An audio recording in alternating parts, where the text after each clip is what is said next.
안녕하세요 여러분, 이따TV의 MC 최국화입니다. 우리가 삶을 살아가는 데 있어 가장 큰 영향을 주는 것 중에 하나가 바로 세상을 보는 거일 텐데요. 오늘은 시각장애에 대한 전반적인 내용과 눈 건강 관리에 대해 알아보도록 하겠습니다. 보람의 병원 안과 김성환 교수님 모셨습니다. 안녕하세요. 안녕하세요. 보람의 병원 안과 김성환입니다. 네, 오늘 시각장애와 관련된 안과 질환에 대해 다뤄보려고 하는데요. 요즘 현대인들이 눈 건강에 대한 관심이 굉장히 많아졌잖아요. 혹시 교수님도 느끼고 계실까요? 네, 맞습니다. 현대인들은 일상생활과 업무에서 PC나 스마트폰 등 전자기기를 장시간 사용하는 경우가 많고 안구 건조증 등의 안과 질환 유병률이 높아지고 있습니다. 이로 인해 고령층뿐만 아니라 젊은 세대에서도 눈 건강에 대한 관심이 점점 더 높아지고 있는 것 같아요. 네, 그렇군요. 그럼 좀 더 자세히 알아보는 시간 가져보도록 할까요? 네, 우선 시각장애의 기준이 되게 궁금한데요. 진단 기준에 대해 자세히 설명 좀 해주시겠어요? 장애인 복지법 시행규칙에 장애 정도에 대한 내용이 자세히 나오는데 아시는 바와 같이 2019년 7월부터 기존 1에서 6급 장애 등급이 폐지되고 심한 장애와 심하지 않은 장애 두 단계로 구분됩니다. 심한 장애는 두 눈 중 좋은 눈의 최대 교정 시력이 0.06 이하이거나 두 눈의 시야가 각각 모든 방향에서 5도 이내로 남은 경우를 말합니다.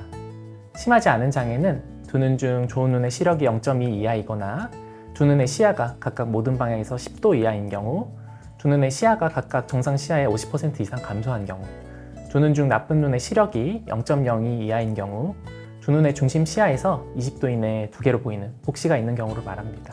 시력뿐만 아니라 시야에 영향을 줘도 시각장애로 분류가 된다는 말씀이신 거죠? 네, 맞습니다. 앞에서 말씀드린 것과 같이 시력장애뿐만 아니라 시야장애가 있어도 시각장애인으로 분류될 수 있습니다.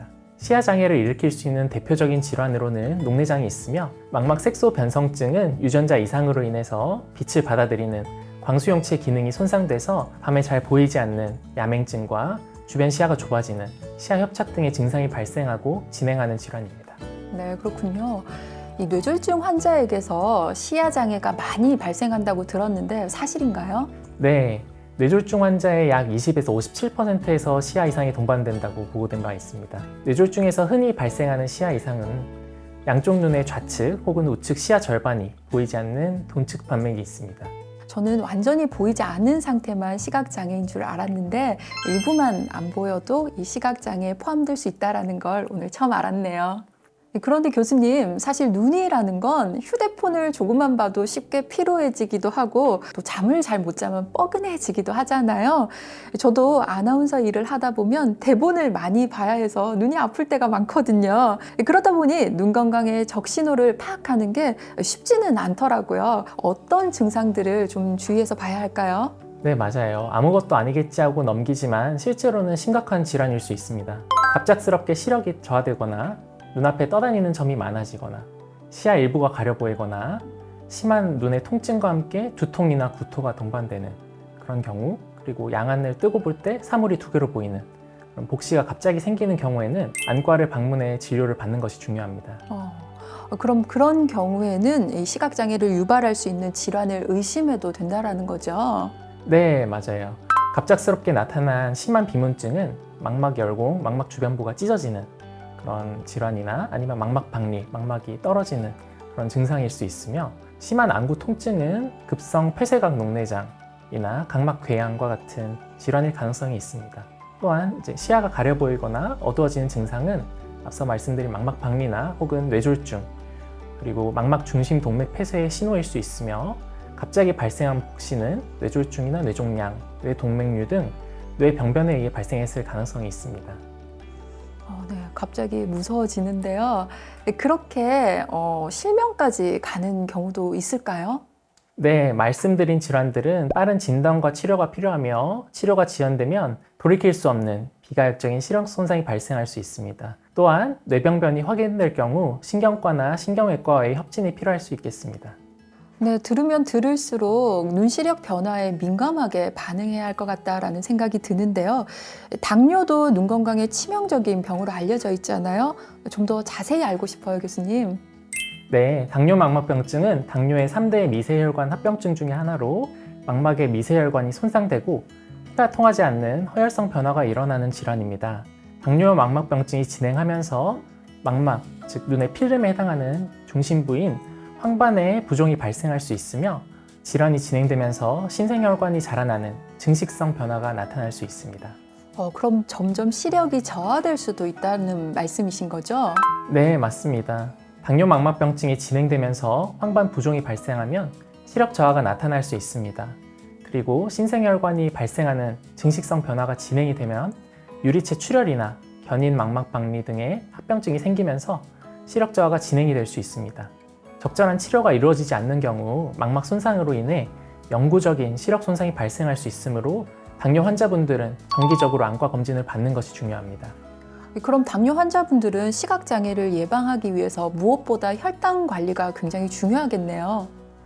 네, 기존 연구에 따르면 혈당을 엄격하게 조절하면 당뇨 망막병증의 발생을 예방하거나 지연시킬 수 있다고 알려져 있습니다.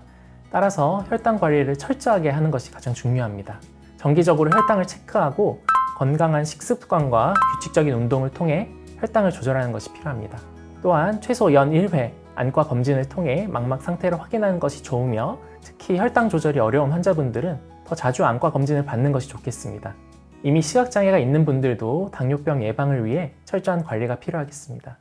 그렇다면 남아있는 시력을 위해서라도 눈 건강 관리를 잘 하는 것이 굉장히 중요할 것 같은데요. 혹시 평소에 할 수 있는 눈 건강 관리법에 대해서 알려주시겠어요? 네, 남아있는 시신경을 잘 유지하기 위해 일상생활에서 눈 건강을 관리하는 것이 중요합니다. 우선 건강한 생활 습관을 가지는 것이 좋습니다. 균형 잡힌 식사와 규칙적인 운동이 필요하며 특히 항산화 성분이 풍부한 과일과 채소를 섭취하는 것이 좋습니다. 오메가3 지방산이 풍부한 생선도 도움이 됩니다. 이 눈 건강하면 오메가3 챙겨 드시는 분들 많으시잖아요. 저도 영양제를 먹을 때 항상 오메가3를 함께 챙기거든요. 관련 영양 성분에 대해서도 좀 알려주시면 좋을 것 같아요.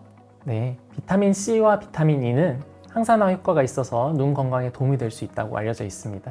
그리고 말씀하신 오메가3 지방산이 풍부한 식사도 도움이 될 수 있습니다.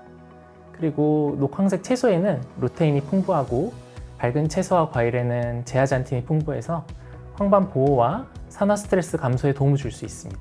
네, 교수님 무엇보다 정기적인 안과 검진이 중요할 것 같은데요. 네, 맞습니다. 정기 검진을 통해 안과 질환을 조기에 발견하고 치료하는 것이 눈 건강 관리의 가장 중요한 핵심이 되겠습니다. 특히 앞서 언급한 증상들이 있거나 안과 질환이 가족력이 있는 경우에는 더욱 검진이 필요하겠습니다. 네, 요즘에는 블루라이트 차단 안경이나 자외선 차단 안경이 많잖아요. 네, 말씀하신 대로 그런 보조 장비를 활용해서 눈을 보호하는 것이 좋습니다. 또한 스크린 사용 시에는 20-20-20 규칙을 실천해 보는 것도 도움이 됩니다. 20-20-20이요? 20-20-20 규칙이 뭔가요, 교수님? 미국 검안협회에서 제안한 규칙으로 디지털 기기로 인한 눈의 피로를 예방하고 완화하기 위한 방법입니다. 20분마다 20피트, 즉 6m 떨어진 곳을 20초간 바라보는 것입니다. 지금 해볼까요? 네, 뭔가 시야가 환기되는 느낌이 드는데요. 네, 정확히 느끼셨습니다. 컴퓨터를 사용하실 때는 화면의 밝기를 주변 환경에 맞춰서 설정해서 눈의 피로를 줄이는 것이 좋습니다. 또한 흡연은 백내장과 황반변성의 위험을 증가시키고 음주 역시 백내장과 초기 황반변성의 위험성을 높일 수 있다고 보고된 바 있습니다. 따라서 금연과 절주가 눈 건강에 도움이 되겠습니다. 스트레스도 큰 영향을 줄 것 같은데요. 스트레스를 받으면 안압이 올라가는 경우가 많다고 들었어요. 네, 맞습니다. 스트레스 관리도 매우 중요합니다. 스트레스는 우리 몸의 전반적인 건강에 악영향을 미칠 수 있습니다. 규칙적인 운동이나 명상을 통해서 스트레스를 관리하는 것이 좋겠죠. 여기까지 교수님과 함께 시각장애에 대해 알아봤고요. 또 이를 유발할 수 있는 질환들에 대해서도 모두 이야기 들어봤습니다. 잘 기억하고 있을지 이제부터 퀴즈로 진행해 볼까 합니다. 상식의 문을 여는 이따 퀴즈! 시각장애인은 아예 앞이 보이지 않은 것이다. 네, 정답은 X입니다.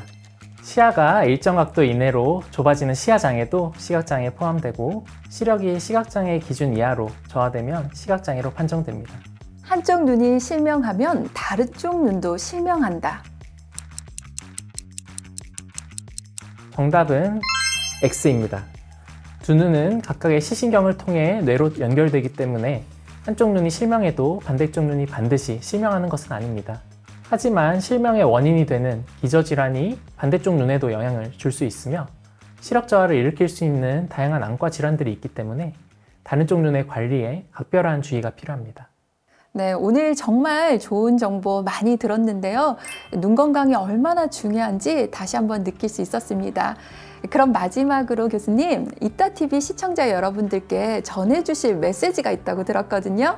여러분의 눈 건강은 매우 중요합니다. 정기적인 안과 검진과 생활습관 개선이 시각장애를 예방하는 첫걸음이 될 수 있습니다. 건강한 눈을 지키기 위해 스스로 노력하는 것이 중요합니다. 특히 시각장애인 분들은 사소한 증상이라도 지나치지 마시고 가까운 안과를 방문하시기 바랍니다. 오늘 좋은 말씀 감사드립니다. 이따TV 오늘도 유익하셨다면 구독, 좋아요 부탁드립니다. 다음 영상에서 또 만나요. 안녕!